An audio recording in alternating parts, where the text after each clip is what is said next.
the president of CRM movement. We're going to be looking at what actually went wrong with the militants of the CRM movement and the motives behind the banning of the convention. We're going to be discussing about these three key aspects of our national life with panelists who are with me in the studio. We have Barrister Akwen, who is in the studio. Good evening, Barrister. We're glad to have you. Good evening, Mr. Leo. Good evening, fellow panelists. Good evening, fellow viewers. We are glad to be here today again after a long time to examine all the issues on the agenda. Today has not been a very good day. It has been saddened. I'm following the demise of the president of Manedem party under the circumstances under which he died. No Cameroonian should lose his life that way. If there was a way that they could remedy the situation, we don't know that it was out of neglect or that it was natural, but whatever the circumstances, Cameroon, we are still underpopulated to the best of my knowledge compared to other countries around us. So we should not afford to lose any citizen, no matter the situation, because every life matters. So today hasn't been a very good day. And my condolences to the bereaved family, to the Manedem family, and to all Cameroonians of goodwill who sympathize with losses like that. It's a loss for the nation, no matter whether he had a different political ideology from that of the ruling party or the other parties. He was just still a Cameroonian and working for the good of his own faction of Cameroonians. Okay, Nji Lucas is also part of tonight's edition of the program. Good evening, Nji. Glad to have you. Good evening, Mr. Kum. It's a pleasure. Also with us is Tah Mai Javis. Good evening, Javis. Glad to have you on tonight's panel. Good evening, Mr. Kum. It's a dark day for Cameroon, a dark day for the opposition, a dark day for democracy, and a dark day for those who actually believe that freedom can be expressed in different ways. As we look at the death of Anicent Ekane in detention, or we can praise that may his soul rest in peace. Okay, we are also going to be expecting the special advisor to the CRM president, anyway, former president. Yes, because he was going to come back now, talking about Semutaga. He is a special advisor to Professor Maurice Kamto, as at the time he was president of the party. Maybe he's caught in traffic. We hope that he beats traffic to join us. But let's start with you, Barrister Akwen. Yes. When you got information of the passing of Anicent Ekane, a leader of Manedem party, what went through your mind? Many persons were already clamoring for not only his release, but all of those who were arrested in the wake of the crisis following the proclamation of the results. It was, first of all, shocking. My first impression was shocking.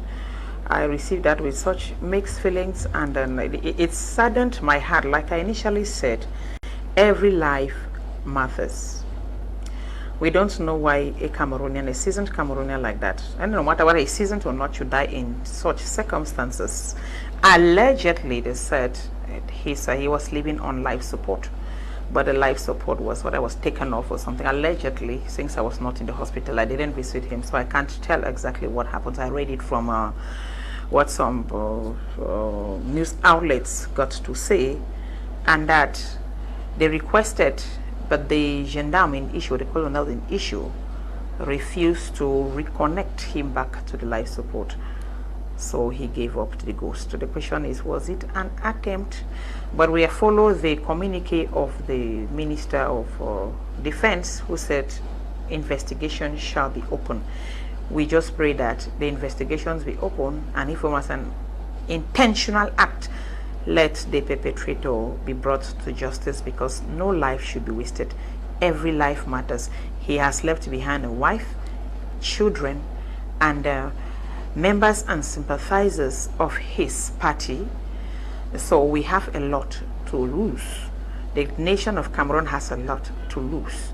They can say, oh, if he dies, what happens? No. No life should be wasted, no matter the situation, because every human being matters. And given that he was a political figure, normally that is a person, if he dies, in normal circumstances, the state is supposed to give him an official burial, not a normal burial like any other person have died. So no matter the stakes, no matter what happened, if we want to say, Cameroon want to say it's a democratic country, you must be ready to work with opposition. And what is the role of the opposition, Mr. Liu? Is to check the exercise of the government and call the government to order. And that is, which is very necessary for a democratic government, because if you don't call the government to order to check, oh, there was this issue here, there was this rule here that, okay, it is purportedly to have been received, but nothing has been done for the government to know that the agents that he has put on the ground to execute this stuff, if they are doing their work. So opposition matters. Opposition must be there to check what the government is doing and what the government officials on the ground are doing. So for him to die in that circumstance, it's very disgraceful. It doesn't speak well of the image of Cameroon, because this will touch on his human rights. Our law is clear. Even when you are in detention, you have the right to medical care if it's in the Cameroon Criminal Procedure Code. So why was he not given that due medical care? No matter the situation, whether he was a politically detained or what circumstance, the law should have been followed. As it is, nobody had the right to have said, oh, because of this situation, because of this one, you don't merit this. No. So it is so sad. I don't know him personally. I am not a member of his party, but it is a Cameroonian, a political figure. We feel so bad, and that it should not happen again. It should not happen again. Yes, your take on the passing of Manedem president. It's obvious that we have lost one of the greatest figures in our country if we look at how he has contributed to Cameroon democracy. Firstly, it is imperative for the people out there to understand that Cameroon being a democracy, it is imperative that we have people like him on the other side. Some may want to see his political outings to have perhaps seen as a violation with regards to a group of people who are managing this country. I will be addressing a couple of people tonight, and that will include the president himself, Mr. Biya, who is the president of the Republic of Cameroon. It has indeed come to our understanding that he is totally disconnected with the happenings of the Republic. If I were to elaborate on this, I would be saying that if you read the reaction of the Minister of Justice and the Minister of Communication, it is obvious that the President is totally disconnected with regards to what is happening in the country. According to Minister Emmanuel Rene Sadi, the demise of Anicent Ekane has taken him aback. It would appear he did not indeed understand the intricacies surrounding his incarceration that led to his death in incarceration. It is worth it to mention that Anicent Ekane was not by any way competent to declare the winner of the October 12 election 2025. If he said anything with regards to that, that was based on section 113 of the Cameroon electoral law, which is all about after votes are counted at the polling station, the winner with regards to that is known. Thus, what Anicent Ekane, the president of the Manedem party, whom in his quest for democracy and good governance gave the platforms to several people who had wanted to express that. I think he was one of the Democrats in the country, because though being a president and the party being competent to run for the presidential elections, he did not indeed take up that mantle. He sought for some other persons who would later on be disqualified by the Constitutional Council. That should be the person of Maurice Kamto. Now, when you analyze all this, you would realize that Anicent Ekane was indeed slaughtered because of his political opinion, not because he committed any crime per se. Let me expand, Shay. Yeah, but you can't, he was slaughtered? No, it may be a metaphor, but it's imperative for you to understand that he was refused the right to medical care. And when you refuse someone the right to medical care, It is a violation of a fundamental human right. And Cameroon, being a signatory to all these conventions that gave birth to these rights that we are talking about. The rights to medical care, when a country ratifies, imply that the country needs to ensure that I am well taken care of without any discrimination. The country has the responsibility to set up medical atmosphere, so to say, hospitals, health centers, and the rest that will take care of the people. But the worst happened because Anicent Ekane, it was not an allegation that he was sick. The son made it categorically clear that the father was sick and the father was not giving due medical care. And if you follow what happened, according to the Minister of Defense, he has opened an investigation in regards to his death. Do we need an investigation? We don't need an investigation in regards to his death. According to the spokesperson of the government, though he said it as a personal opinion, it is obvious that he made mention of things that were startling. And what are these things? That some people's opinion were not sought. The question is, how do we seek people's opinion in regards to someone's civil and political right that was expressed shortly after the 12th? What did Ekane do? To put it as simple as it is, Ekane said Issa Chiroma Bakari won the elections. Now, it is obvious that with regards to the laws of this country, there is only one institution that declares the winner. Officially. We have the official and the officials. And the official instrument and the institutions to declare this is the Constitutional Council, which means if someone stood up and said, this person has won, it becomes invalid because the only valid institution is the Constitutional Council. But what happened thereafter? He was apprehended illegally, was not charged, he was detained, he stayed in detention above the period set out for some months to be where he was pre-detained. He was not indeed given a charge, yet he died in detention. So if I refuse a child the rights to health care, I have killed that child. It is obvious that Anicent Ekane was not killed because of the sickness. He was killed because he was denied by those who took guard of him not to let him out of the premises where he was incarcerated to health care. It is obvious. It is worth mentioning that our detention facilities are poorly being managed. If you read the United Nations, the right to detainees, to understand what it takes to have someone in detention, I would tell you that Anicent Ekane was kept in a place that was highly against these rights. And it's obvious that in this case, it is, it is what I call a diplomatic loss for the Cameroon government.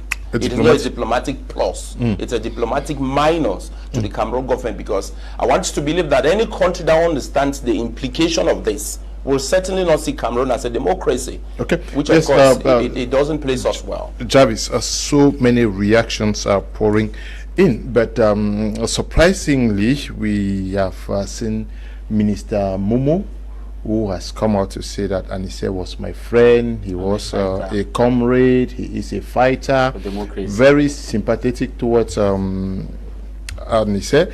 And also it is true that there is a government position that has been made public by the Minister of Communication, but we also are aware of the discussion between, the conversation between the minister and the journalist Cameroonian based in the US, Nji Lucas, where he says very clearly that Anicent was my friend, and if I had the opportunity, this would not have happened.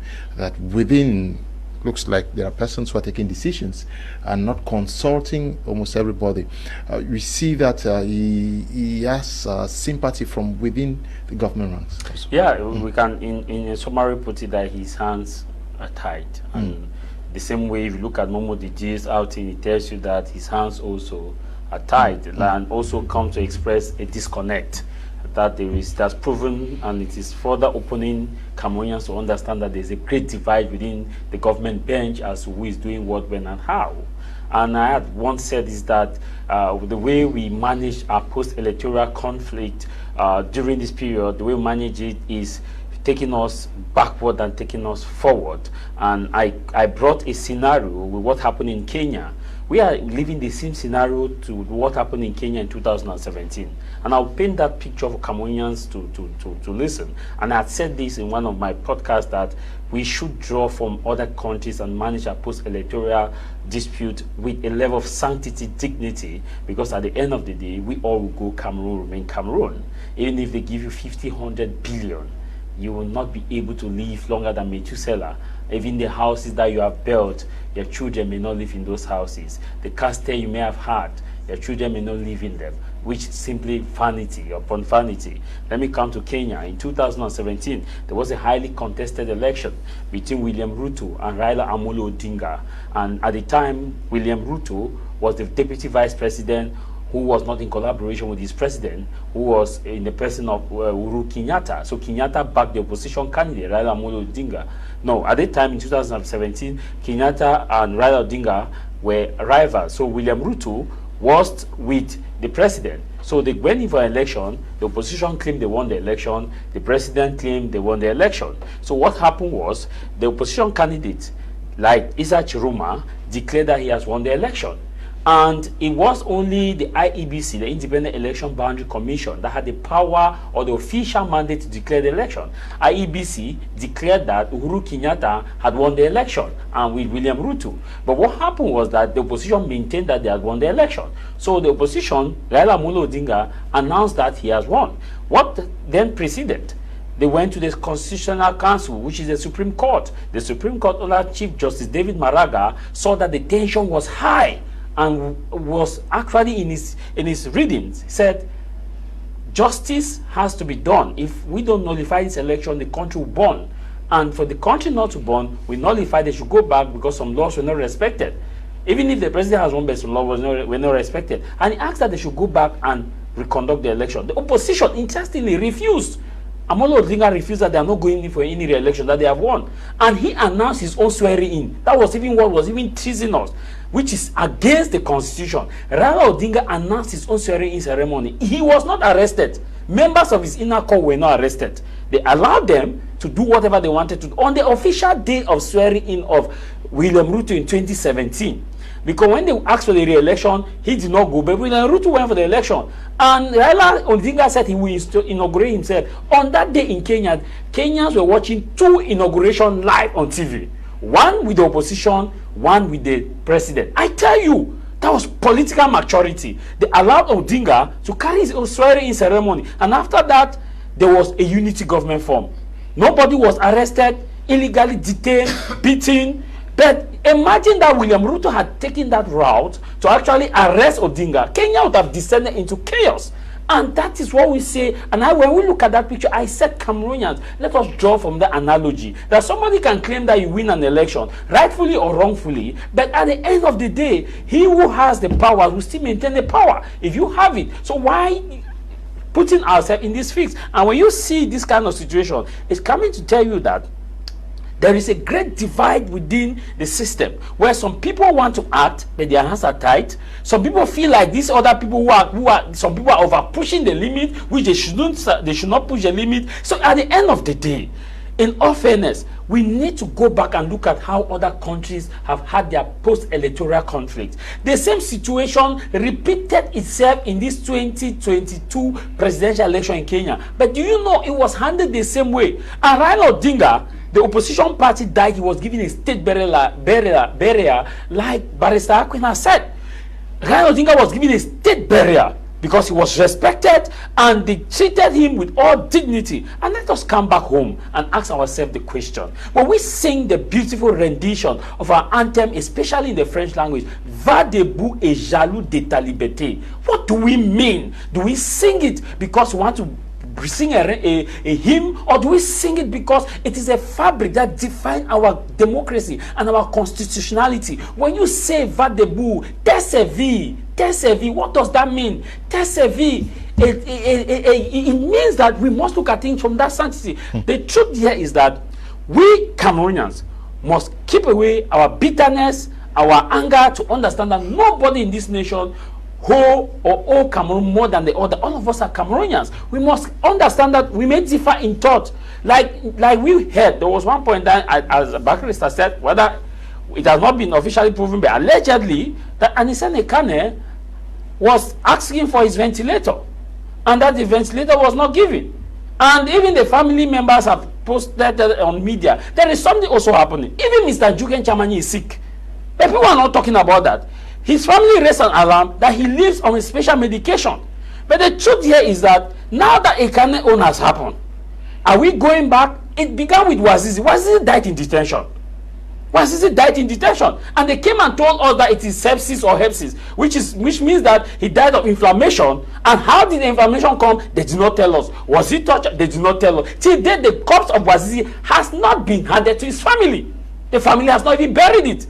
Like Nji talked about the human right issue. The right to respect of death is a human right. It is in the Geneva Convention. Today, Wazizi's family hasn't gotten any feedback. The corpse of Wazizi has not been given to the family, and the family is standing. Now, when you look at this same scenario and say, Ekane, it is adding to the list of these kind of situations. And I want to ask ourselves, when we sit at the front bench of churches, of our church, when we pray, our Father, give us this daily bread. When we pray, do we have that conscience that Cameroon belongs to everybody? At the time, we all pay the price when we meet our Creator. We shall ask God, were we part of the chaos or were we part of the solution? Were we part of those who inflicted pain in the minds of those who would have respectively disagreed, or were part of those that united Cameroon? Yes, Barrister, we've read from the European Union, who is once again calling for the release of all those who were arrested after what has happened to Anicent Ekane.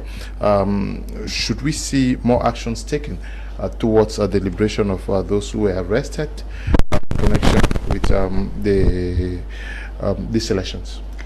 The first question is, why were they arrested in the first place? We don't know that we can call that an arrest, because an arrest means that a due judicial process is followed. There is a complaint that is filed. It is forwarded to the authority in charge of issuing warrant, which is a state council. On basis of that warrant, they give to the judicial police officer. He goes and executes it. And then the person is taken now from his home to the detention center.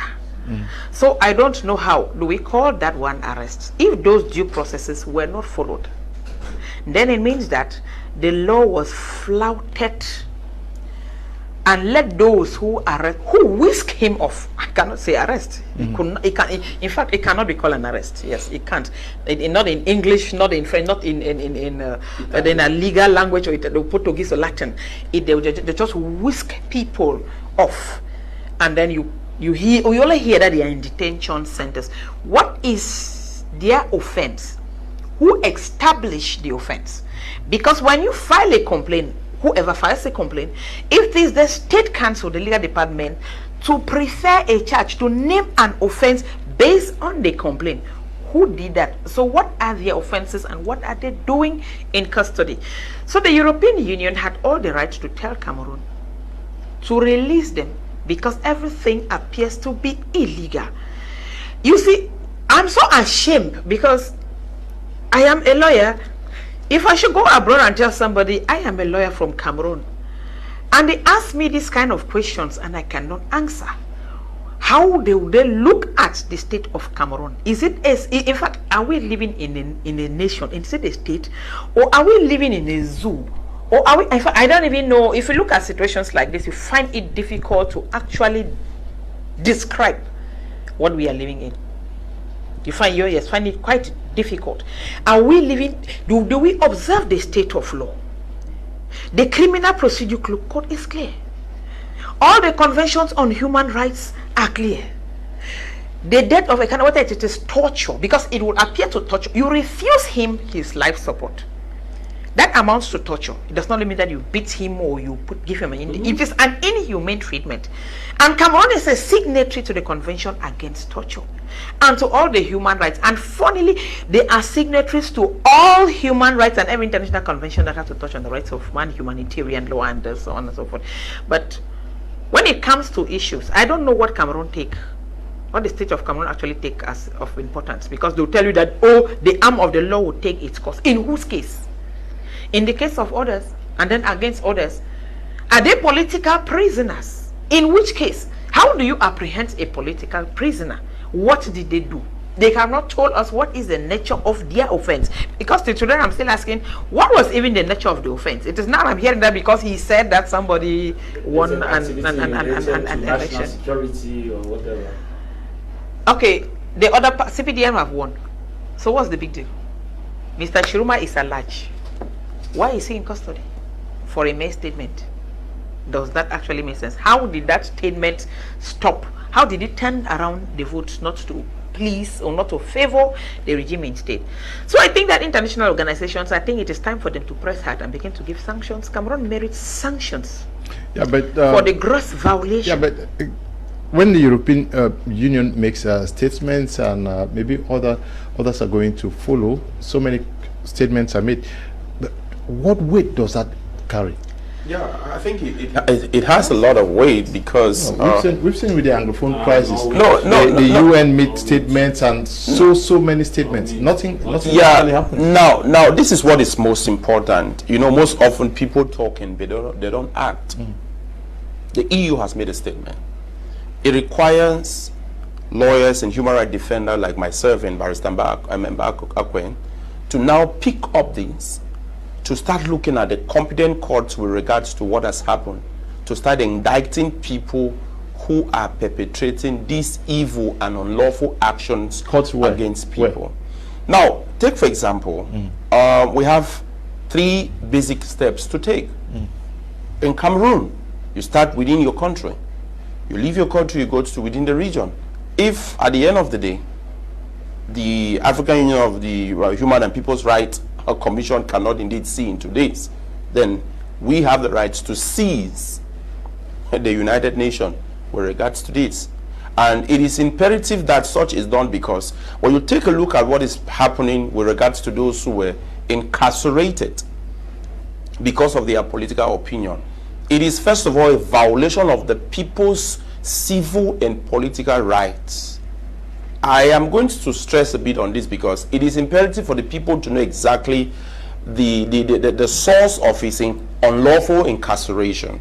One, it is because he made mention, and we should be mindful of the fact that he wasn't the only person who said Chiruma won. If you go to section 113, it is clear that once the vote is done, or the voting process is done, you count all the vote within that particular polling station and declare the winner of that polling station.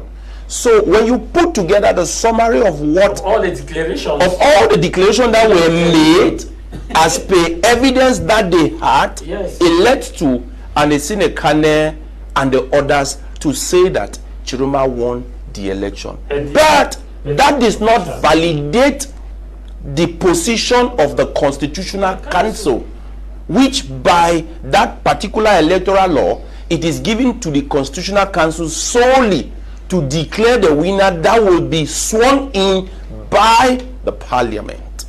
So when you put this together, Anicent Ekane was illegally arrested and was illegally detained and was refused the right to health care, the right to medical attention. And I am indeed bewildered hearing that the Minister of Justice, the Minister of Defense, because it would appear there is that disconnection with regards to what is happening. It goes back to say that the personal opinion of Minister Emmanuel René Sadi that some people are not consulted. Sir, it does not even require the people to be consulted. I want to believe that there is a legal department at the level of the presidency. And every minister has a legal team. And that team has to indeed interpret the law. And before interpreting the law, based on the Cameroon Constitution, instruments that we ratify takes precedence before what we have made. Thus, this particular right we are talking about is a fundamental human right that Cameroon has prioritized even above our constitution. That is to say that the rights to life, the rights to health care, the rights to a lawyer and the rest. But I'll tell you that if you look at the circumstances surrounding Anicent Ekane, it is said by the son that the father had requested through his lawyer to have a proper medical care, but that was shown. So it will imply that there was every action. This is what someone may consider a premeditated murder. Okay. As per law. Mr. Leo, good evening. My heart bleeds concerning the death of Ekane. Is this what politics is all about? My condolences to the family. Careless Godlove writing there, but he is raising the potency, the capacity of the international community to influence what's happening back here in Cameroon. Should focus be on the international community or the Cameroon opposition and civil society solidarity? Because even till now we have political figures who have not said anything about the passing of Anicent Ekane.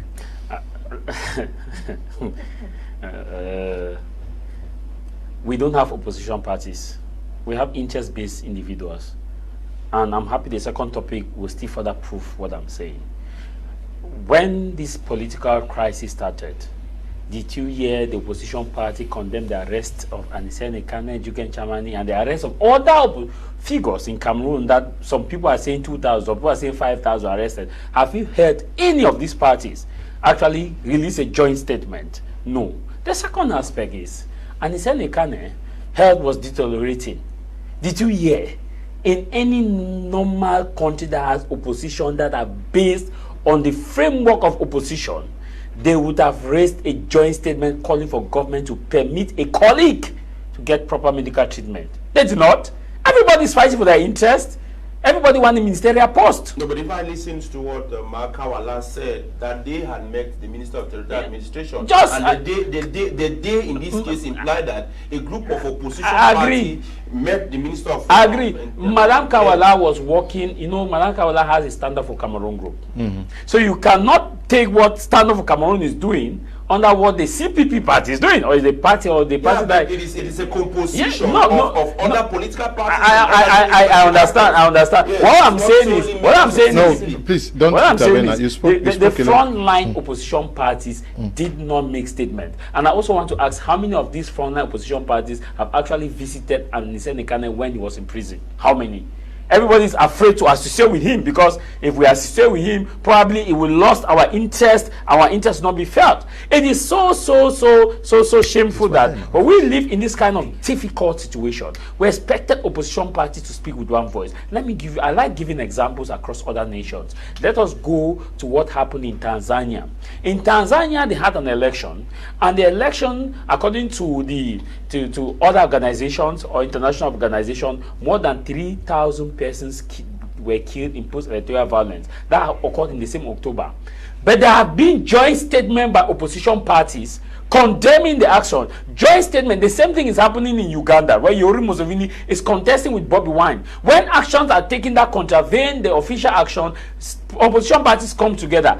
Till now, how many of these opposition parties have come together? I just saw SDF release a statement calling for the full investigation of this Anicent Ekane issue. But I want to ask a question. Before his death, did they not know that Anicent Ekane was incarcerated? Before his death, did they not know that the health situation of Anicent Ekane was deteriorating? Must we wait until they die before we chase cloud to show that, oh, we are now opposition? Or the opposition don't have intelligent information to know that someone like Mr. Momo Dide expressed that a dear friend, a fighter of democracy, and say Ekane is not any kind of name in politics of Cameroon that you can just say that, oh, he's a household name that have grown up. So did they not know that his health was failing till now? Just now, some of them are beginning to release communique, and it is so shameful. It is sad, because everybody, I am saying this, that everybody now is trying to negotiate their ministerial position.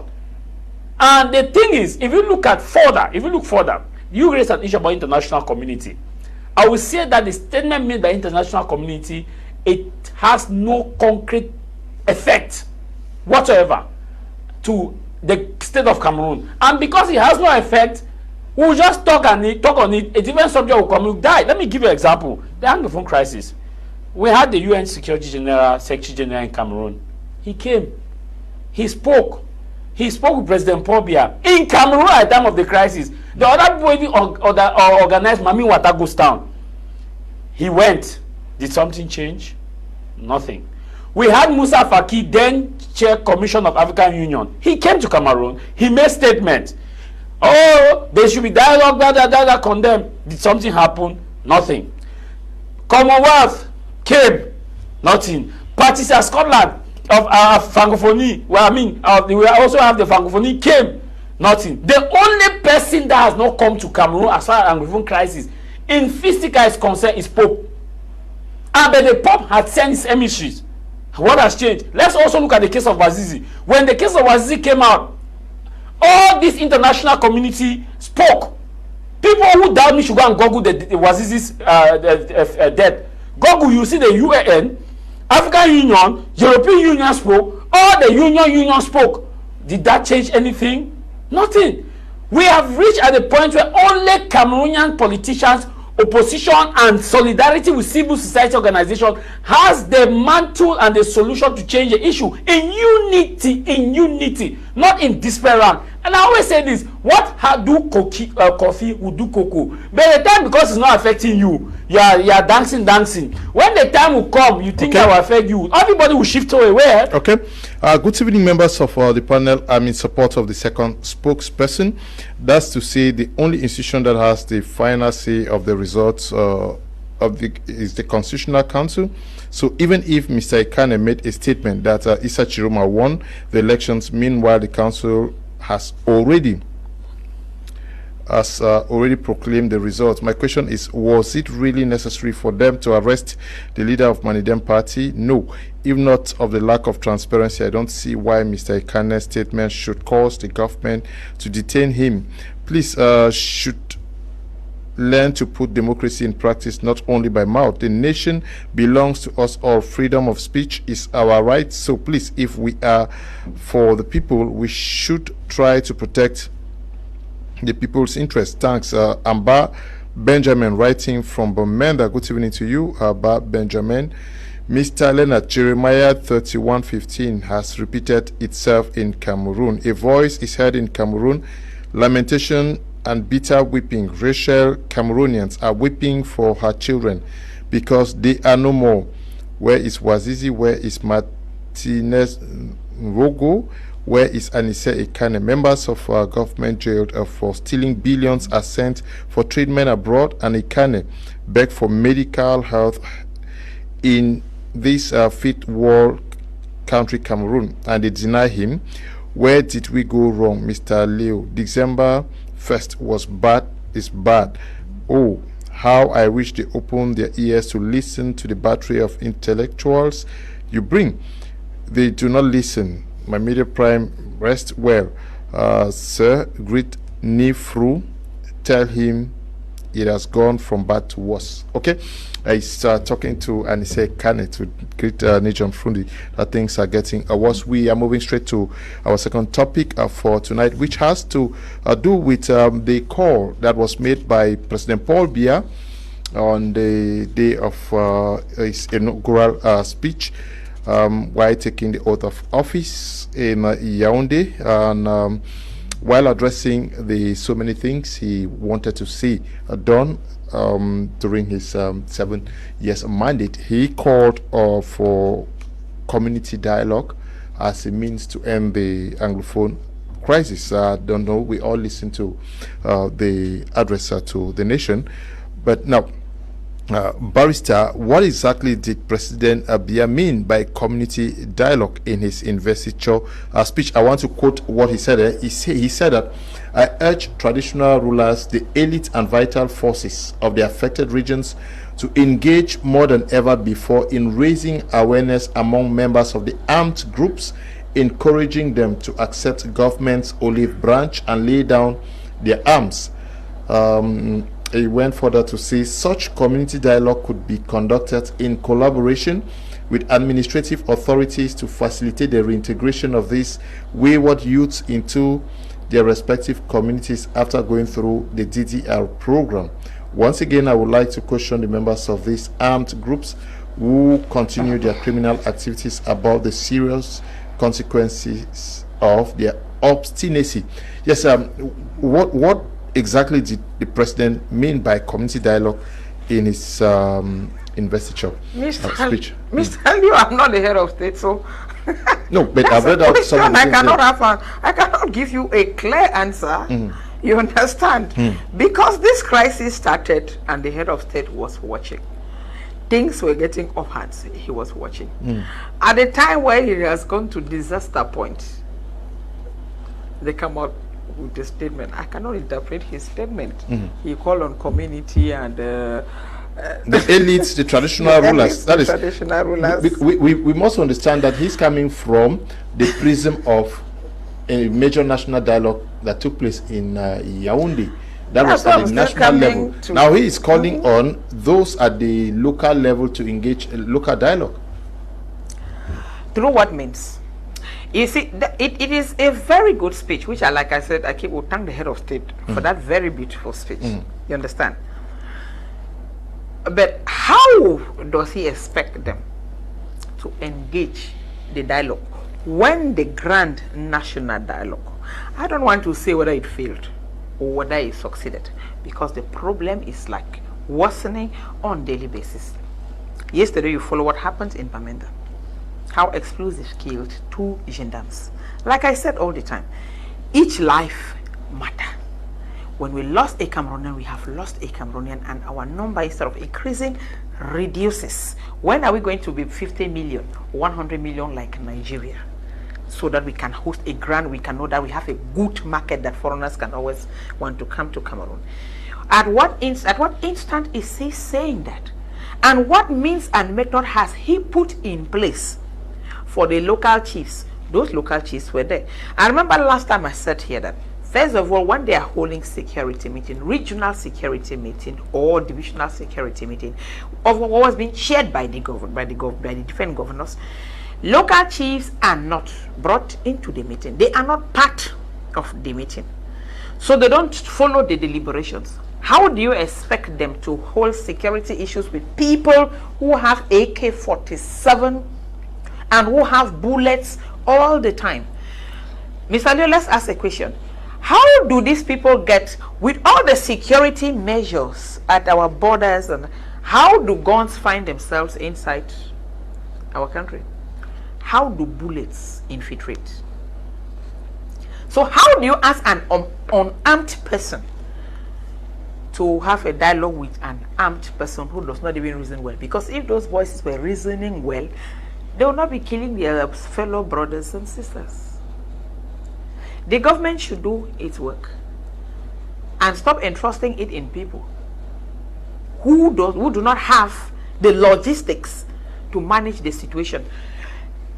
You heard when the son of Nso was kidnapped and taken into custody.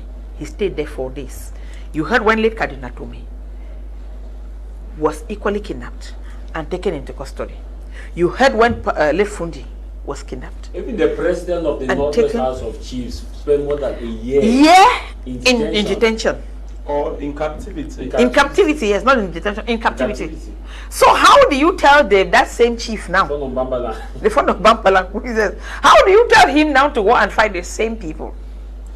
When it comes to elites, I know my face is bad before elites right now. I'm just saying that the same way, the same modus that they use to canvass the votes, to cause the people, or not to cause the voices to lay down their arms and to allow the population to go and vote. They should employ those means and methods.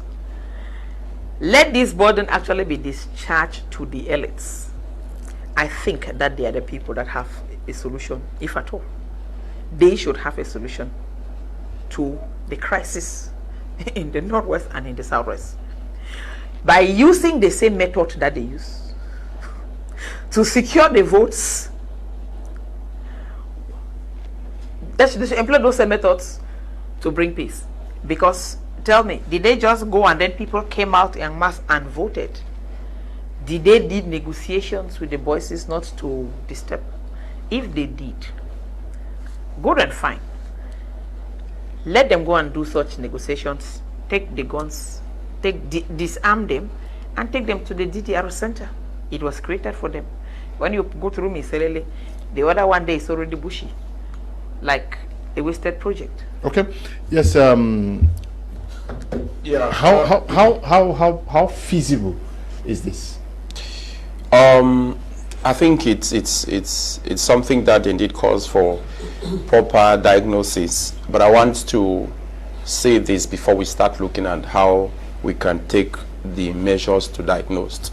Firstly, Mr. President, the people you call the elites and the chiefs, you have made them more of enemies to their people.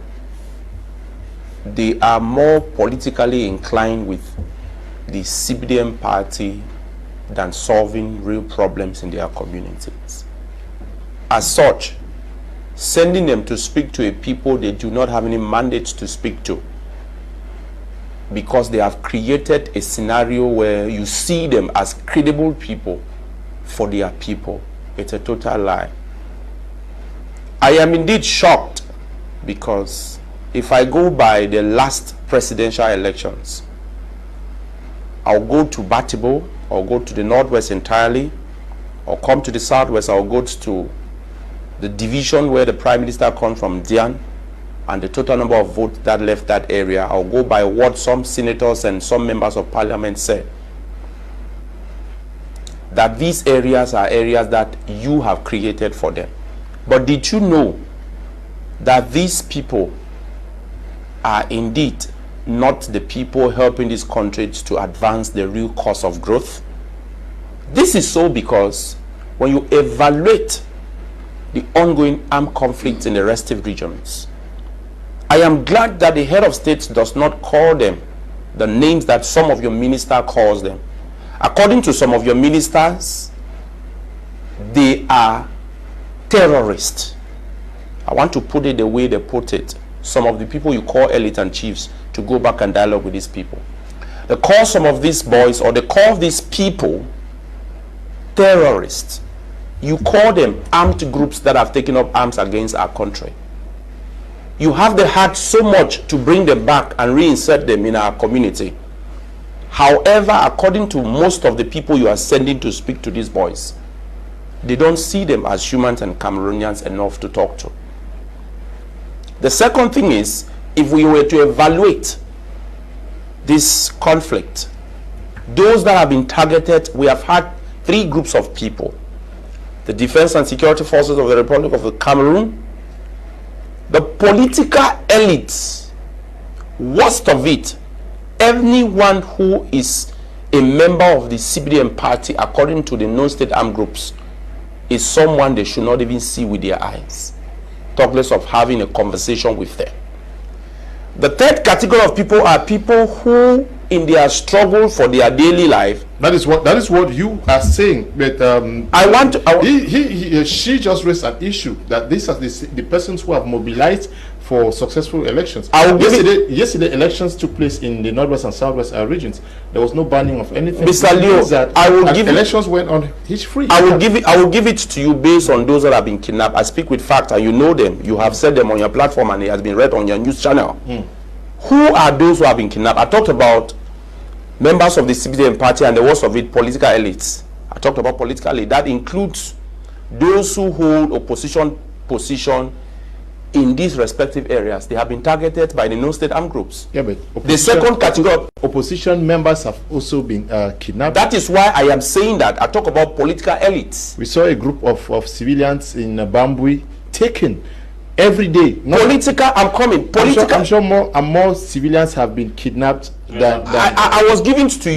My uncle was taken last I was week. giving to you a group of people. I have been I've been a victim to this.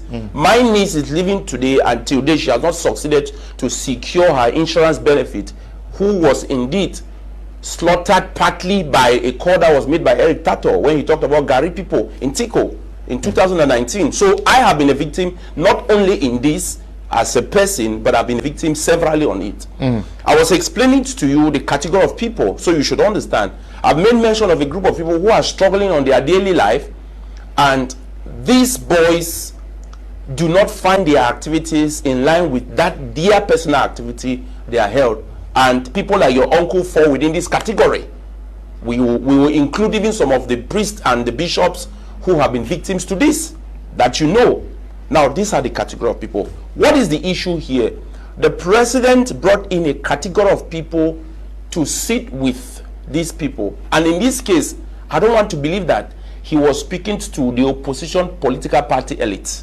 He spoke to people whom he believed have been giving him report with regards to what is happening on the ground. And this is why he called on the chiefs, he called on the elites, that they should go down and communicate with these people. But the elites have been the perpetual Judas of their people, because when we say things are wrong, this Judas of their people would rather give a total different picture with regards to what is happening. And one of it is that you see a situation where an area does not have roads, but this person does not speak for the people with regards to that. You see an area where these people do not have hospital. What are you saying in effect? The president says at the local level they should engage a dialogue. You are saying at the local level, I am saying this back to the president, that the people he has enumerated to go down and talk to these people, they will produce no results that will bring peace and serenity within this area, because these are the people that those carrying arms do not want to see. These are the people that have been victims to those carrying arms. They may change the tone and talk from a different lens. Issa Chiroma Bakari yesterday said something, but when he went to Bomenda, he said, I'm sorry. Who says that the elites cannot now change? The worst of it is that the category of people you are talking about, I will go by the just ended elections. I'm not a robot. I will not be a robot. I was practical on the ground. Let me tell you something. If you observe how dissatisfied the people were with regards to certain results that came from certain ends, and everyone who was dissatisfied with this result did not accuse any other person other than the elite. So these are not the people whom you would expect to go back and talk to these people. They do not have the pedigree to speak to these people to convince them. The rest of it. Tah Mai Javis, what role can traditional rulers, elites, and community leaders realistically play in encouraging dialogue? That question is very, very difficult one to answer based on the realities on the ground. If we go by the just ended presidential election, I would say that they have already played a role, because how we imagine, we look at the figures that came out already, means that normalcy has returned, because only during normalcy that you can have that effective participation as compared to Douala that is normal, which means Douala is more abnormal than the northwest and southwest region. Now, in terms of advancing, Mr. Liu, I said that question is very difficult to answer on the reality on the ground. let me break it down. Now, you asked about what role can they play. First, they have become political, and the truth here is that if the chiefs and the traditional rulers were actually apolitical in their activism, they had a role to play. If they were like Fon Sokujo, they had a role to play. How do you hear when a chief tells you that the president of the republic would die in service on the chair because that is they have decided that he should be there, and that same chief has opposition members in his when was the chief ever replaced? Yes, that same chief has opposition member in his village where you are supposed to listen to everybody. We have watched on several videos where people even tell you that no one can campaign in my village. Opposition. Let's go to the northwest and the conflict in the northwest and southwest region. The head of state are two things: either he's out of touch with reality, or what he's being told, what he's being told is different from what he thought is existing. How many of these chiefs can go back to their villages in now? How many can go back to their? They have mobile palaces. They are moving with mobile palaces. How many of these elites can actually go back to their villages? They have mobile constituencies. Their constituency is in their back. They only come Nicodemously during election with armored cars and enter the village, and after the election, they enter Songo. The truth remains the truth, and the truth is God. You can only kill the teller, but you cannot kill the truth. In the northwest and the southwest, the elites have a role to play. The role they had to play, they squander it by making My sure. question is, what can they do? That's what I'm You are saying. painting a picture of what, but now, given the context, what can they do? Okay, they can repent. That means Isa Chiruma go to their people and tell the people that it is this situation that we are facing. This is They can repent from what to what? Are you saying that those carrying arms are saints? That okay, No, I'm saying for what the people, they are not the doing. arm, not the arm What people. they are doing is because no, those are the persons that you need to talk to because No, the people they cannot talk to these people because the population they say actually earlier have a problem with them. these people. We when know you say they have to repent, they are repenting to No. who, from what to what? the elite can only bring peace if they work with the people who don't carry arms to convince the people who carry arms. Because the people who don't carry arms are the mothers who are in the villages that live in these villages. The people who don't carry arms are the normal businessman in Bamenda that is suffering from the guns of the person carrying arms. So you, in negotiation, you first make peace with these people, try to negotiate with these people so that the bitterness they have towards you, they will unify and form a common force, because the people who can easily talk to those carrying arms are the woman who is in Ginicom, who stand and sell because they know. Are you saying that the population is very comfortable with those carrying arms? That is why I'm saying that the population already is not comfortable with those carrying arms. The only reason why they cannot confront these people is because they don't have guns. And second, let me give you a scenario that happened in a village I think it's in Ka village, where there was a negotiation between the community that came out and went and met an Amba general who watched a video. We watched the confrontation, how they were discussing. Now, in normal force, an elite cannot stand in that distance and even discuss with those people. That's right. A political elite can never even stand in that distance and discuss with those people. That's why I'm saying that the elite need to make peace with those local people, discuss with them, so that they form a common force and the negotiation between those because the elite first consider those kind of arms as terrorists. We all know they consider them as terrorists. Secondly, the government does not negotiate with terrorists. First, government policy, they don't negotiate with terrorists. So how will you go and negotiate with terrorists first? Which means that the state is compromising its fundamental constitutional value of not negotiating with terrorists, asking them to go and negotiate with terrorists. The only people who could get these people out are the normal people in those villages who are affected by the act of those boys. And you know, let me give you an example. What you're prescribing, I don't know, are you indirectly saying that those who are supposed to go talk to engage these arm carrying guys should not be the political elite? It should not. The people who are in the villages have first of all a simple, those people carrying guns have a certain kind of compassion. I don't want to put compassion, but a kind of way that they can just, not a full hatred on the people who are on the ground. Those on the ground can easily talk to those voices. I'll give you the example of Nka. The example of Nka proved that when they went, there were more than 300 people in that village. They came fachem with the so-called self-styled general, and they were talking. I bet you, and they discussed, they had a mutual understanding. At one point in time, for over 2 hours, at one point in time, I heard them clapping. At one point in time, that is the people that can easily discuss with these guys to tell them, please. But let me ask, can an elite stand in that dimension? They cannot. Now, if you let me further Brutus answer my point. If you look at what happened when there was the rededication of the cathedral in Bamenda, it's a textbook example of the anger of the ordinary masses. When the apostle, you are talking something else. We no, are talking I'm about giving politics. you. No, it is the connection between the elites and the people. Why the people have that resentment, and how it is only those people who have that resentment where the elite can reconcile with these people and see how they can work together and build peace and get those people from the bushes to drop their arms, because those people from the bushes are already declared terrorists. How do you go and negotiate again with terrorists? It's breaking down Cameroonian values. Yeah. Mr. Leo, like I said, the response to that question, you can see, is very complicated. It's difficult. It's a very complicated question. So the president is assigning, giving a very difficult assignment what to we are the trying- political and administrative. Let me say, because first of all, this crisis has become so complicated than it started. If you want to look at it critically, who are the Amber Boys? Who are they? Are they still fighting for this crisis? Why is it that at what point in time you have the pro, at what point in time they are? If Amber Boys were Amber Boys, how come that this election of all times become so overwhelming that the Northwest and Southwest, they are coming up on top of the list.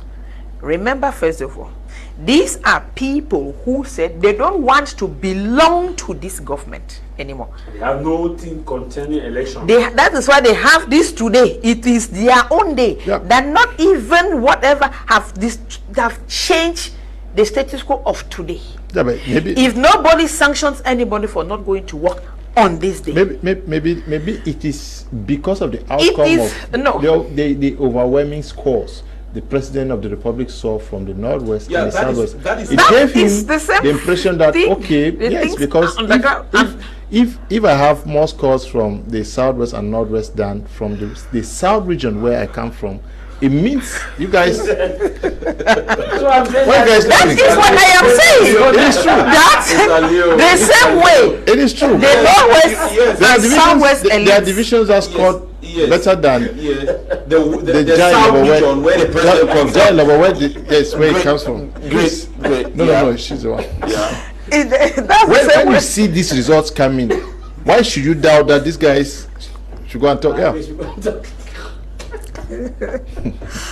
That's why I'm saying that this challenge, even though at this point we can see we are not unanimous, your panelists are not unanimous, but like my own point of view, let that task go back to the elites.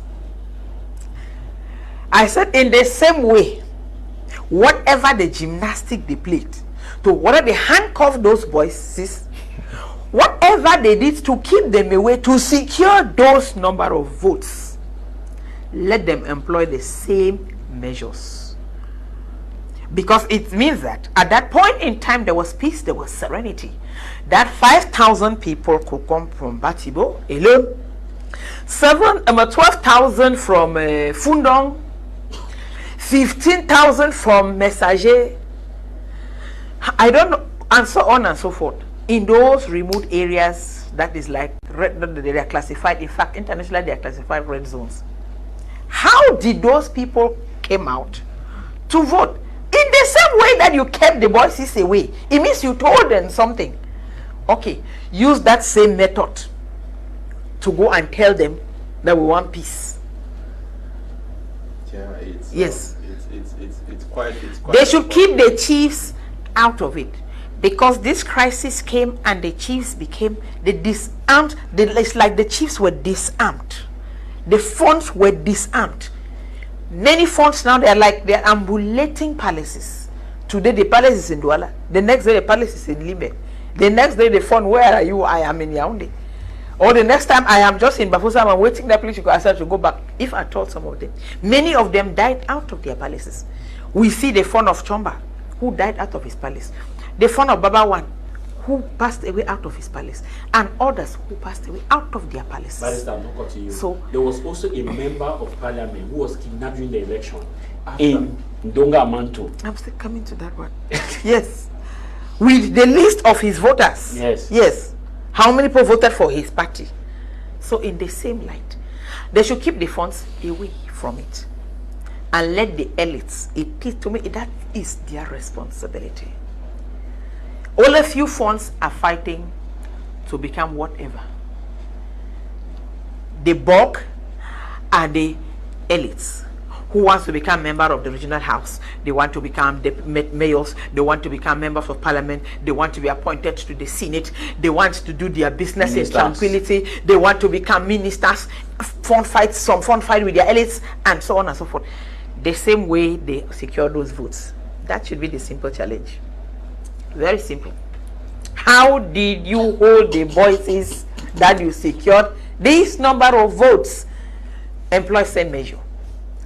That's my own take on that. Yes. What policies changes must accompany community dialogue for it to have a lasting impact? It is true. We're talking about local representatives. They are voted because they are in Yaoundé because they got their mandate from the population. Huh? Yes, so they have been sent down there. Well, it's true. They got their mandate from. They are representing the people, both at the municipal and the legislative level. They got their mandate from the people. Now, but what accompanying measures do you think the government can put in place to facilitate the realization of this assignment? They proposed a good number of things to the government that led to the acceptance of the result that came up. I'll go by what Barrister Akwen said, which is quite imperative for us to see that, okay, yes, certain measures were used. The government accompanied them. That is what happened. That led to what they now have. Before I delve into that, there was a question you did pop up which had to do with the aspect of someone repenting. It is imperative for us to record that the repented person who was accepted had a walk away from his previous position. Yes, that point, as you have made that point, just so it is good that to accompany these people, if they want to cause these people to listen to them, they must repent.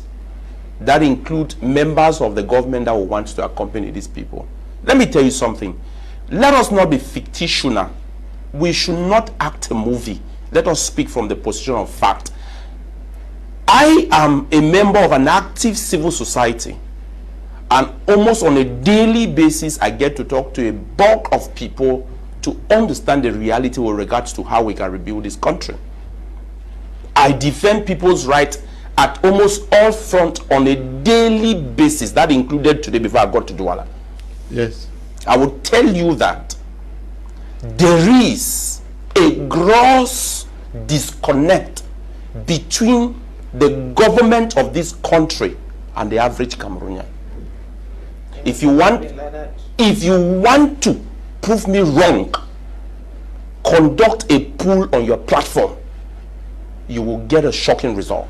Yes. This is to let me come, please. Okay. This is to tell you and I that to accompany these people, it will require that the government that already failed the people needs to start doing the needful. And what is the needful?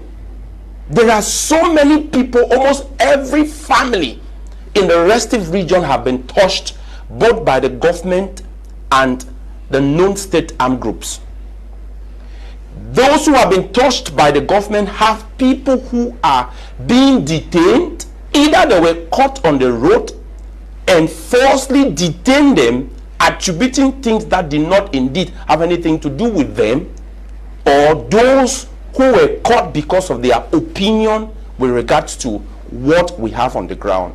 Mindful of the fact that the beginning of this was not the aspect of harm, and there are still people whose family members are languishing in jail for their expression of their opinion that had nothing to do with harm at the beginning.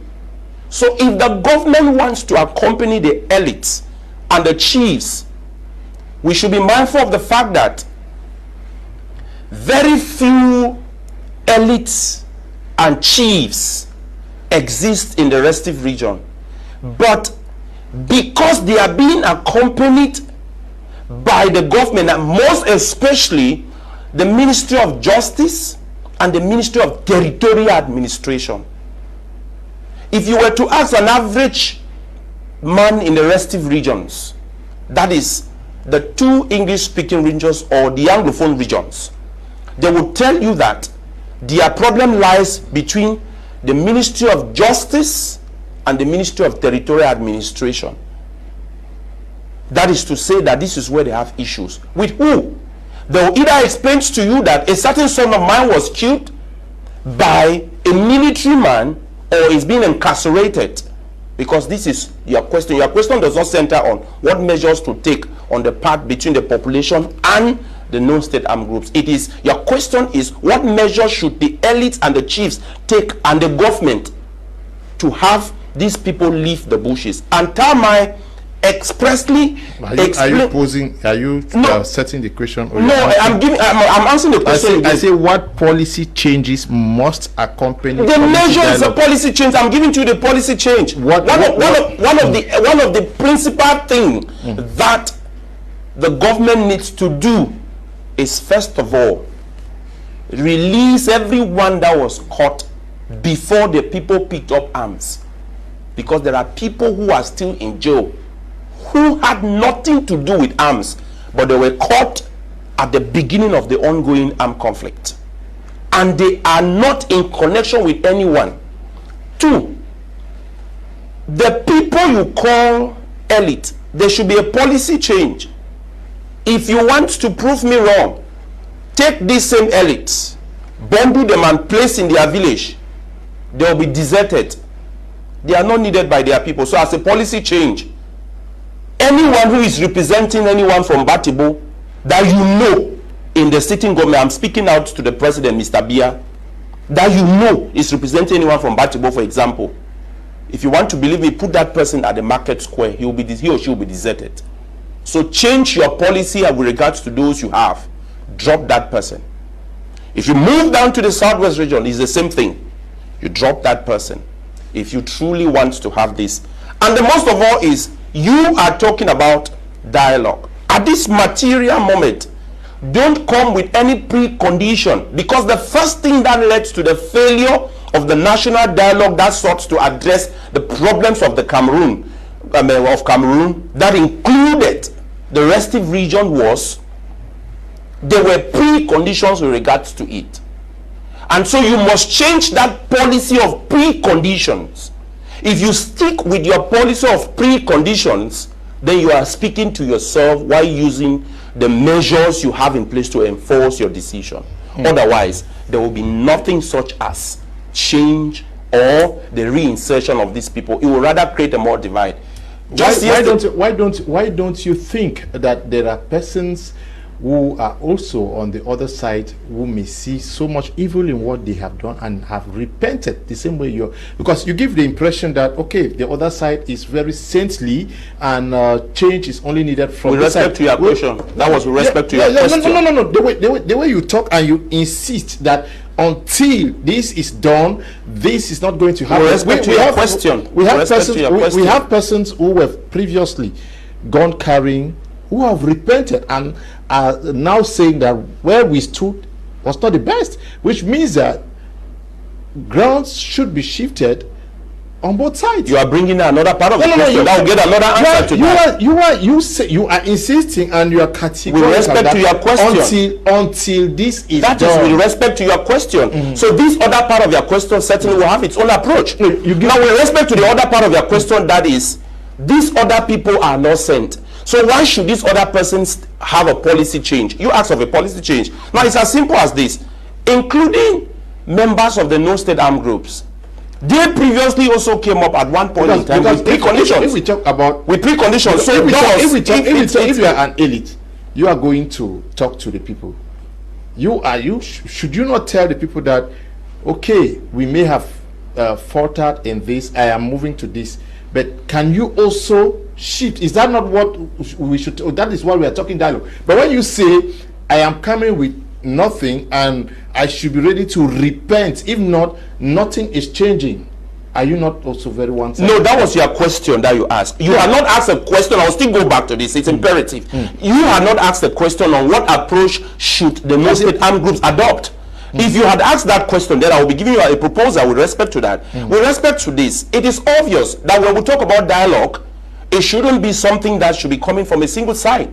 I just said we previously had what was known as a dialogue, but that had nothing to do with the opinion of the other person, which of course we saw the end of what was considered to be the dialogue. And the president has acknowledged already by this inaugural speech that that approach was faulty. And he yielded no fruit, because after that the situation deteriorated, more persons lost lives. Is that that is the implication. You speak with that is the implication of that. If he is asking for another dialogue, what approach will mean that the other one failed? Please, Nji. Yes. Nji, please don't get me out of what I am doing. This is part of what the president was saying. This comes from the president starts by talking about the major national. It's an extract. Please, let me come. Yes. He talks about the major national dialogue, because what you are saying is completely out of what the context of what the president said. It means that you did not even follow. You did not follow what the president said. No, that's an extra. Let me come. The president starts because you say he is acknowledging the failure. He said this is a continuation. He starts by establishing the major national dialogue. He talks about the reconstruction process, which is an outcome of the major national dialogue. But he says that they should go further to make greater gains. Not what you are saying, please. Please, permit me say this. No, I'm not out of context. I'll still go back to say that. No, please. I'm not out of context. It is worth mentioning I'm not out of context. Now, remember that he began by explaining what he considered to be successes of the major national dialogue. Then below, he is saying, okay, with respect to this success, but we have not attained this. Yes. And we thought that at this measure level, this ought to be what ought to be. But at this macro level, we have now seen that at the macro level, this is what has to be. Now, remember that that's a speech. It's a political speech that you cannot come to give it a single side of it. As such, I don't think you will tell me that. Telling me that Nji, please let me make something clear here. If I'm called up to the National Communication Council of saying something away from what was said, you will not be there. I'm trying to tell you that what you are saying, you gave the impression here that the president has acknowledged the failure of the major national dialogue. I'm rather telling you that this is an offshoot of what he was saying. It is just a continuation of what he said. This is a fallout. He wants that from the major national dialogue they should go further to this. So I cannot agree that you establish here that the president agreed the failure, accepted that there was a failure. This is a continuation of the process. You may just learn. Now, whether he did agree or not, let me make it very simple. If I had a dialogue previously with you to solve a problem, and we are still on the problem, did we succeed? We didn't succeed. Which will imply that, okay, our dialogue had no fruit. And that is why we are taking a small approach right now. I don't know whether. No, but that's it. I don't know whether you say from the major national dialogue to today we've made no gain. No, there have been some remarkable successes from the major national dialogue. If we look at it, though they still need some things need to be done. Yeah, but there have been some successes. We cannot also erode the fact that a dialogue is a continuous process.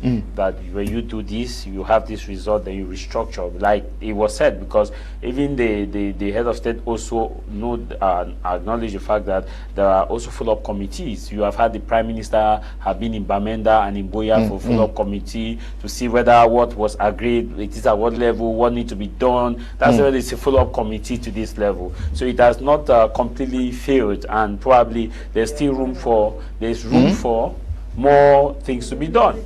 Now, but the issue, if we see, to get further to what the head of state is saying, we need a restructure, a cabinet restructuring, and a change of new elite. Because when we have a new elite, there will be a bit of euphoria, and there will be a change of perception. I keep saying that to build this peace, the elite alone cannot move to the villages to go and build this peace. They have to first of all work with the local people. And when they have a stronger bond, the local people now can now easily be like a bridge between those who carry arms. Remember, before somebody drop arms, it's the local people that keep telling them drop their arms. Most of those who have dropped, I will tell you that because of the people in their villages, they had to drop their arms. Because I have watched in other videos where the villagers have actually go out and chest out amber in their villages. It was not done by the elite. It was done by the people on the ground. But the issue now is we have elites, because like Nji said, that we have been having this conflict for 9 years. And we have not had a change of cabinet for that period of time. We need a different cabinet, new faces, younger blood into the system that will probably want to take it as an opportunity. If you want new leadership in government, where would those people come from? These guys will tell you that we are the ones who did the campaigns. They did the campaigns, but for the past 7 years, have they stopped the conflict? What happened in 2018? Did they not still do the campaign in 2018? Was there no election in 2018? Did they not still win in 2018? The president won in 2018 in these areas. In fact, the municipal election, the election in 2020 was a major success. But after 2020, we are still in a crisis. Winning the election is not a problem. The head of state can still keep you as you are a member of CPDM. You are a member of CPDM, you are a member of CPDM. Yes. Barrister, Yes, we should be ending up on this topic so that we use the last 15 minutes to talk about Professor Maurice Kamto's CRM banned convention. But what if you were the leaders who are coming from the northwest and southwest regions today, what would you do? You tell the president that this is above us? It would be a weird response to tell the president that this is above us. But like I keep on saying, the means and the method, it is what is the problem.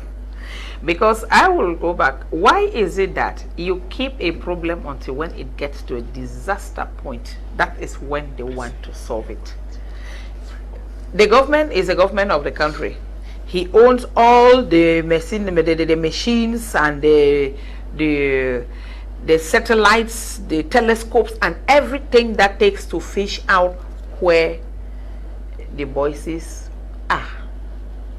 Let them employ those methods without killing anybody. That is my problem. Okay. But this your topic, honestly. Okay. There's also something that let the political elites handle the issue. To me, that is their challenge. There's also something they should know what to do. I think the political elites should know what to do. They should know what to do. They should liaise with the traditional. Yes, I think there's something also. Yes, let them work, and then you said the government has all the satellite, everything to fish out where they are. They are not in caves. We don't have many caves. They are in the bushes now, so they know exactly where they are. Else, how do you account that boys are operating in front there, military is doing control here, boys are operating there? Okay. The thing is that it has metamorphosed and turned into something you don't even know whether are they malicious, are they terrorists, what are they and who are they? You have different groups. Who is coordinating them? The fact that you don't even know who is coordinating who and they are at faction, because the boys are not unanimous. The only thing they are unanimous about is the ghost town, which I think that the population have already liked ghost town because that is like a free day that Cameroonians, no typical Cameroonians will drink on Sunday, and on Monday they need to rest. They have equally worked together to foster this ghost town, to keep this day as their ghost town day. Who is coordinating the boys? I think the voices. There have been some. Who is coordinating them? Yes. There's something also that I forgot to mention. There have been some elite also who have actually helped in getting these boys to drop their guns. Because maybe some may feel like we are just giving a blank check to everybody, like all the elites are not working. No, there have been some people who have actually dropped their guns because some elites actually spoke to them, went to the villages. Because there are some elites that can still have access to their villages. There are some elites that still go down to their villages. There are few. There are some who still go down to their villages, move in these dangerous areas and talk to the people. There are some. Yeah, so there's something we are saying. There's something we are saying. If they can go there, then they can talk to them. Then the challenge goes back to them. It's because the thing is, the head of state was moved by the success of the election in the Northwest, because he himself was marveled that, wow, if this election could come up, if this elite could actually campaign and the people could hear the voice of the elite and vote overwhelmingly for him in this area, it means that the elite have the powers to actually talk to these people to reduce the violence. He did not acknowledge that the national dialogue has failed. But it was like, wow, even any other person here, if you're in the head of state, see the result that came out from Batibo, you tell the elite of Batibo that congratulations, thank you very much. It means that you can actually talk to the people in Batibo and they will hear you. Because if you have the powers to command the people to vote massively for the head of state, it means that you have that powers to massively tell the people that let us down your guns, let us come for reconciliation.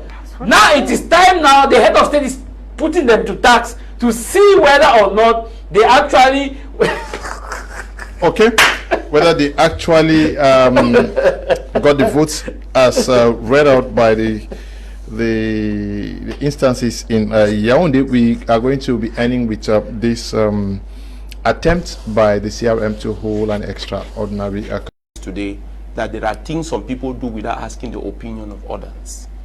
I want to believe that if this opinion perhaps had been sought of others, they will not also ban that particular party to have its meeting. That meeting is lawful. It's a party that is duly registered. It's a party that is duly recognized, and it did not call for the banning of that particular convention. I don't want to go into other things that probably will be the reason. Is it that there is still that fear that Maurice Kamto being at the helm of that said party is going to be something else? Coincidentally, the way nature made it, it was only yesterday that Anicent Ekane, who stood firm with Kamto until when he was rejected by the Constitutional Council, at the last breath observed that his friend was refused to have a meeting, only for him to get up today and it's no more. It's a coincidence. So I believe that the law enforcement officers who go around enforcing certain orders, I want to speak to them. There are certain decisions that you should not enforce because there is a particular instrument nationally and internationally that can be brought against you as an individual. You would want to say that at the time you were working for a government, but you will bear it. So not every decision is given for you to execute and you execute. There are things you don't execute. And to the divisional officer for that particular division or that subdivision who acted overzealously, there are things that you don't go about doing. The beauty of Cameroon is that we are all fading out. Someday you won't be there. And the worst of it will be that you will be at a stage when you will barely be able to raise your arms. And others will be taking decisions that will not be good for you as you are taking for them. How would you feel? How would you feel? So it goes back to tell you that there is a problem between the different arms of government in this country. Maybe the president also, maybe if the worst had happened, we would have heard stories that we did not know and we are opening an investigation. We are likely to see an investigation over this matter. Okay. Yes. Now, but we saw in the letter refusing authorization to the CRM by the divisional officer for Yaoundé 4 subdivision. He said that notice was brought to him by a founding member of the CRM. He's refusing for fear of public disorder. Can we say that the CRM also is suffering from internal squabbles? Or that was just a justification used? Yeah, I think it's a justification. We saw how that played at the Constitutional Council between Anicent Ekane and Yebika. We saw it played at the Constitutional Council. We are still seeing it being played. To me, I think we are in a critical point in this nation where we should just learn how to calm down the situation than trying to aggravate. But whatever decision that was taken, I think maybe they state it is in the best interest of the ruling government that they think they take that decision. My problem comes there with the opposition. What did they do after this ban? Have you heard the opposition condemned? How many opposition parties have actually come out to condemn this ban? I don't have a problem with the government because I was expecting. I knew they will issue a statement. But the issue is the opposition. Have you heard PCRN come and say what happened to this party? We condemn the ban. The answer is 2 letters were no.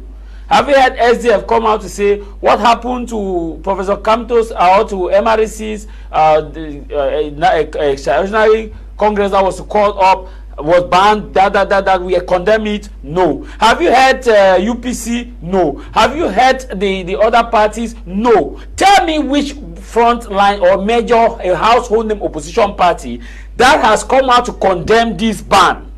To them it's okay. No, but they must not. It is no, I'm just saying in solidarity. I'm looking at I'm looking at it from the position of this. It's not obligatory. Yeah, it's not obligatory, but in a time like this, we see that it should be, because they, like I said, what happened to coffee will happen for cocoa, because they themselves know that you cannot build a nation with divided opposition. It cannot happen like this in a nation that has established a strong democratic principles, which constitution and values is where no one is above the law, no one is below the law.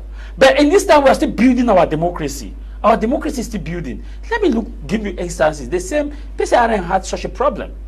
They've had such a problem, the issue of Congress, counseling, and the rest. We are just from a presidential election. We still have the divided opposition. A house is divided. And you still, wait, municipal legislative election is coming. What happened to coffee? What happened to cocoa? Because some of them are afraid to speak now because they are still doing their, I would say some of them are still doing their grey and grey. Because if I talk now, maybe I will lose favor. What has been the official position of the CRM with respect to Issa Chiroma? That is the same thing I'm about to say. That's why I say what happened to coffee happened to cocoa. Because if you look at the presidential election, what did that party actually take as official position in the presidential election? They said, no, we don't want to, let's just observe, because they knew that when the time will come, they should not say that they were as a party. It has happened. The others that are still quiet, it will happen to them. Wait, municipal is coming now, you will see the game, because the most important election is municipal election. The most important, to me, presidential election is not too much important to a certain level to build and change the nation. Because if we are talking about laws, the president does not vote laws. The president signs executive orders. Who vote law is a municipal, happened to the parliament, member of parliament. And like what happened to Professor Kamto's party or CRM party, there is an internal fighting now that's come out. Because we are hearing about the issue of one founding member. Me, I know that the state will never have authority. I said it when they announced, and I told a friend of mine that that meeting will not hold. I knew it will not hold, and it has not. But the issue is, what are opposition parties doing in solidarity? Mr. Lo, go to DRC, where President Felix Tshisekedi was in conflict with the Kabila. What happened? Opposition came in solidarity. Let's go to the same Kenya. Yeah, away from the opposition solidarity, let's look at the CRM. There are persons who were clearly not in favor of the return of Professor Maurice. I was still about to come to it. There's also, okay. Now there's also a problem between in the extraordinary Congress. This is it. A list that the Secretary General was supposed to oversee an election. He's the one organizing. Yeah, but he is a candidate in the organization. He's a candidate that wants to stay. So at the end of the day, these are the same people who say the Constitutional Council is that. But they organize the election. You are your own Clement Atangana, but you are still a candidate in that election. So it first of all had a problem first. But me, I was looking at the fact that from the solidarity perspective, like we always say in news, there are several angles in the news story. But what I will conclude here is that we are having an advanced democracy still growing. What for this house, Cameroon, to move forward, we need a united opposition. If this opposition continue the way they are doing like this, okay. Barrister, did you follow up what happened in Yaoundé over the weekend with MRC? You see, I'm very reluctant to say anything about concerning MRC because I am. They have had a lot of blunders. Okay. And I think that they have not learned their lessons. First of all, nothing wrong in holding a Congress. But for me, first of all, the timing was very wrong. Because we are living at a moment where the political tension of the nation is very high. The political tension of the nation is very high. Secondly, we have the regional council elections that was supposed to take place yesterday, which took place yesterday. So the timing was not a good one for MRS. So for them to not have known, or to they were taken aback with the fact that they were refused authorization to hold the meeting, you see, it doesn't speak well of their planning. Something is wrong with MRC somewhere. Mr. Kamto has worked with this government, and in all women capacity, he should understand how this government operates more than anybody else. Him and Mr. Chiroma should understand this government more than anything else, more than 8 years. So for them to take any decision at what point in time, they must know about the ramifications, and they must know, in fact, you must preempt the outcome before you decide on holding that kind of a meeting. The timing was not correct. The atmosphere is too politically tensed. Even if I were the do, I will not grant that permission. Or even if I didn't have powers, I will ban the meeting for political reasons. Yes, because you cannot be saying, okay, the state is going for a regional election, council elections, and then you are planning a meeting on Saturday. This date yesterday was announced since. Where is the civil and political right of the people? There is the timing note. As a party,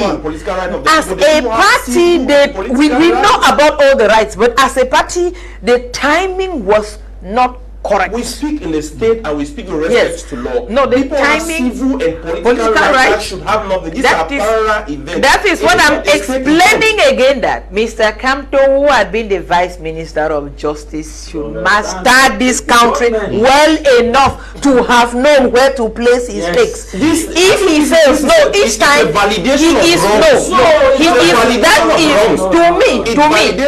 to me what he is doing, that is a political. He is attracting a sympathy for something that is just whipping sentiments and calling for an expression of a political blackmail for something he would have preempted and take caution. Why can't he hold it in December around Christmas when nothing is going on? Even on Christmas Day, nobody would have stopped him. I think that I don't speak for the MRC. We don't speak for MRC, but why didn't he? The timing, the calendar should be respected. Was wrong. Mutaga was supposed to be on this platform. This is rather a validation of anarchism, because this act of lawlessness that has been perpetrated, the violation of the political and civil right of the people that has been violated, you are validating it, which is actually very wrong, because we know all of that. It's a parallel event. Other things as per the program of the government took place yesterday, 30th, despite the fact that we had regional council elections. So why should that be a problem?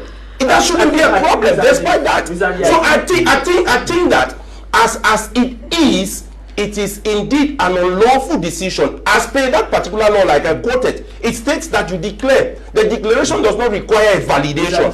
It's unfortunate that we are not refusing, Mr. Nji. When people declare, we expect you should it's against the law. In your country, you should know your country very well. Knowing your country is different from what the law says. I cannot validate a wrong. The states still have the nice and the have. Don't forget that it is the states that have the prerogative to protect the rights. It's an issue of a government, not state. The state is different from the government. It is the role of the government and the state to protect those rights. Those rights do not act in vacuum. Not a lawful decision. The rights do not act in vacuum. Take a politically motivated decision against a people which violates the people's right to validate it to be the action of the state. The earlier we know that all the laws and the rights they exist. You talk, nobody intervenes. Anytime another person saw you intervene, why not? Is that the democracy you are pushing? No, it's still being democratic. No, that's anarchy. Is it anarchy you are talking about? What you are doing is anarchism. What you are doing is an anarchy. No, it's not anarchism. You are intimidating people, Mr. No. When he's talking, you come. When she's talking, you come. But when you are talking, nobody comes in. No, just respect, please. Just respect. I think Barrister Akwen was not validating anarchism. Like if you look at the decision by the DO or the SDO to modify it, he said there's a founding member that came up and said this is an issue. Remember that Professor Kamto has led the party to Manedem. That the laws of the party were trampled upon, and he actually raised so many articles that were not respected in the party. If you look at this, we cannot in also fairness dismiss the fact that there is also a valid reason within that banning, because the truth here is, if a founding member, the SDO work in collaboration with the Ministry of Territorial Administration that has a birth certificate of all the political parties, and all SDOs have copy of this.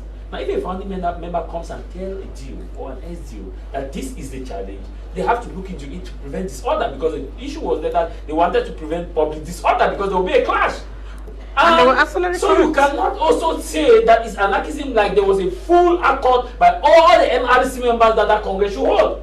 There was no full accord, because there are founding members that are revolting now that you cannot. The text of the party, the text of the party says if you leave the party, you have at least 3 years. You have 3 years from the base to walk back to a top position. Can you recall what he said to me? They call it Congress. Good. I am simply saying that Extraordinary Congress. Good. I am simply saying that Would that change the constitution of the party? Yes, you call to be revoked, repealed, or modified. The SDO says that he is preventing disorder because there's now a new element. You are the legal person here. There's a new element where a family member comes and say there is a problem, and which means there will be a clash. So to prevent this clash, go and put your house together and in order. Once you have agreed, like we had with the Yemga and Anicent Ekane. The Yemga went and told Minat that I am the constitutional recognized person of Manedem. He went to court. The Constitutional Council said, okay, go and settle your problem. When you settle your problem, you come back or we'll look into it. It called plurality. Barrister Akwen secondly is not validating anarchism. The truth is, when you are in a state, okay, all what you and I will say, you're not to change in terms of that decision. No, something will change. When you are in a state, you need to know how the state functions. And you need to also know how to play, we call it personal diplomacy, where you need to know how you fine-tune your act. That was what Barrister Akwen was saying. She's not indirect, she's not, yes. And so timing is it's of the essence. The truth is, I have said that what attack Kofi will attack Koko, the presidential election. Very few political parties came out to make a statement. The election came out, they stood quiet because they were not affected. Now they have come out and they are not affected, they are crying. What happened to Kofi will happen to Koko. It is only a united opposition that can stand and still maintain it. It's not an issue of anarchism. We are in a state of law and we remain in a state of law. Whether it is rightful or wrongfully, we have been told that we are in a state of law. And at this moment, to me, I don't look at the government action because I already previewed. Tell me in your deep thought, you knew that meeting will be cancelled. In your deepest of thought before. No, it's not issue of anarchism. I think you're raising issues. Please, there are two things which is good for us to get it right. Okay. As much as it's good for us to express our opinion, but the first thing we need to put on the table is what is correct. What is on the table that should be correct is the fact that an extraordinary Congress is invoked to amend and to bring in too many modifications that you never imagined. Okay, amend and then yes, persons elected immediately. It is an extraordinary Congress. Now, the Parliament may have. We just had a budgetary session, or we are still having. The Parliament may sit and see the need to have an extraordinary Congress. That what was previously said can be changed, and that is what is happening. That party, I don't speak for the party. I am not a member of that said party. I want to explain things so we get it right with respect to law and rights. Their member was supposed to be. Yes. On this on this note, the party said we are about having an extraordinary Congress, and this extraordinary Congress was going to see other things that the public thought it was going to take place. But the agenda, you and I, we were not privy to it. My focus is not the agenda. My focus is on the legality. No, it was. And the agenda was out. No, you don't get it. My focus is on the legality and the position of the divisional officer in regards to that. Do you understand? Do you understand when he says someone who is organizing the elections is also a candidate? He's a candidate. The chair. No. I'm asking. Don't. You are bringing anarchy also. Yeah. Yes. Do you understand that I am organizing the elections? I am a candidate. Yeah. Now, the internal rules of the party surpasses every other opinion we have to say. The party simply called for that. Now, they were supposed to sit in that Congress to determine whether the things that you thought you knew were right or wrong. Secondly, I have observed that Tah Mai is indicting opposition parties here, whereas this opposition party do not have anything to do. Cameroon is a democratic country. Whether the democracy is in perils or we are having a suppression of our democracy, what is most important is that a party must not necessarily sympathize with an evil act or an unlawful act carried on a fellow opposition party before you get to know that that party is indeed an opposition party. It is absolutely not correct. Now, that said, what is most important here is not the timing, because the constitution that we have in the country, the 1990 laws that gives the freedom of association and the rest, did not state that when the state wants to organize election, when the political atmosphere is tense, or what Tah Mai talked about personal diplomacy. There are times you observe these people have a calendar and they saw the need with their extraordinary Congress to do what is correct. My focus is not on the nitty-gritties with regards to that, it's on the legality. So I think that with respect to the law that is in place, the divisional officer banning that. You also made mention of the aspect of the Manedem party. We observed what Minat previously said, that certain names were changed, their website was hacked with respect to that. And be mindful of the fact that despite all of that, there was only one person that was later on acknowledged as the president of that same party, as per Minat's website, which is very correct. So these are things that we should not mince them, because when we mince words and we mix up things, we give the impression that, okay, some parties must sympathize with other political parties before that happens. But what we need to note is that we are a democracy. Some people may be hijacking our democracy. We must also respect the fact that we have ratified conventions on human rights, and we have laws that follow suit. That should be respected. Good evening, Mr. Leo. Please, this country doesn't have opposition and no democracy in Cameroon. The authorities are just pretending. Susan is writing from Kumba. Greetings, Mr. Leo and members of the panelists. The president feel right. The elite is right. The elite can be a better tool for the community dialogue. Seeing from the angle of the election results, the chiefs are also elites for the earned salaries from the regime. Mu Jude writing from Limbe. Good evening. Okay, one of the panelists talk like ambers are saints and only government should apologize. Good evening, sir, and thanks for the good work you and the panelists are doing. Please, for the number of the human rights activists in the studio. Good evening, Mr. Kum Leonard. Very interesting program. What are we jabbing about? It is no news. The elites and chiefs rigged the elections for personal gains. Victory Barnabas is writing from Bomemba. Good evening, Mr. Kum. It's sad to say that there are people who feel more Cameroonians than others, and this is just the reason why Ekane and others were jailed without any legal charges. Ekane didn't commit any crime, and now he's dead untimely. Normally heads should roll because of the death of Mr. Ekane, but will this happen? It could be anyone, you or me, and that's why attention should be paid on the circumstances surrounding the demise of this political hero. And I'll end by asking each one of us here. We have read the outing of the Ministry of Defense. They say investigations are going to be opened for clarity to be made over the circumstances surrounding the death of Anicent Ekane. Barrister, how soon should the results be out? I'm sure the Minister of Communication has also made an outing calling for all of us to play cool so that investigations are also conducted for the results to be made public. How soon should this be done?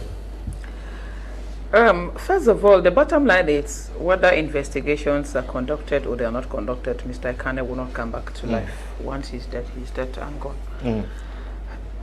Then let them be telling us the punishment that is going to be meted on the perpetrator, on the neglect of the hospital, the neglect of the gendarme, the colonel that they are pointing at. Let us hear about that. I think that will appease his family, his followers, his party members, and his friends, and those of us equally must sympathize with his demise. So the earlier, the better. It shouldn't take those reports that they have inquiry, then we don't get any results of the inquiry. I think Cameroon should always just work a lot to put itself in the good books in the face of the public, both Cameroonians and the international community. There has been too much of it. Treat their citizens with love, with dignity, with care and concern. Then we are like treated as if we committed some crime somewhere and then were exiled and thrown into Cameroon. Let Cameroon government take its citizens seriously, because they are there because we are here. If no citizens were there, the government would not function. It cannot function in a vacuum. So they should love and respect their citizens, taking into consideration that each life matters. Okay. Yes. How soon should these results be made public? Should you get to work immediately? Yeah. It's imperative that we get to know exactly those who were in charge of his detention facilities from the moment he was whisked to when he was now brought to wherever he was kept until his demise. We understand more that this is a political language, whether we like it or not. An investigation in regards to this is just a word to go back to speak to the European Unions, the African Union, the United Nations, the US, and the rest. These are not indeed an approach to solve pertinent problems. An investigation is just a word that, okay, the Minister of Defense has said, okay, since this person died in detention, this is what we need to do. But we all know the end result. One thing we must be mindful of the fact that no one is going to live forever. No matter how we make life that is so sacrosanct not to be sacrosanct, it is still imperative for us to note that even after death, we are going to give an account. No matter what religion, whether you are an atheist, there are still people who know that somewhere we are going to answer for this. The relevance of this investigation is good, but it's a diplomatic move. It is not a move that seeks to address the actual cause. Like Tah Mai earlier said, that where are we now with regards to Ngarbo? Where are we now in regards to the woman and the children that was killed several years ago in the north, that was utterly refuted that it was not the Republic of Cameroon? Where are we with other investigations that have been carried out? And we have been for long with an investigation that was done with regards to Martinez Zogo. We have been for long with regards to an investigation that was done with Wazizi, like Tah Mai mentioned, and several others whom the state has opened an investigation and they were never closed. I think that we should not speak to please the people. If we truly love this country, then let us express it by respecting the rule of law.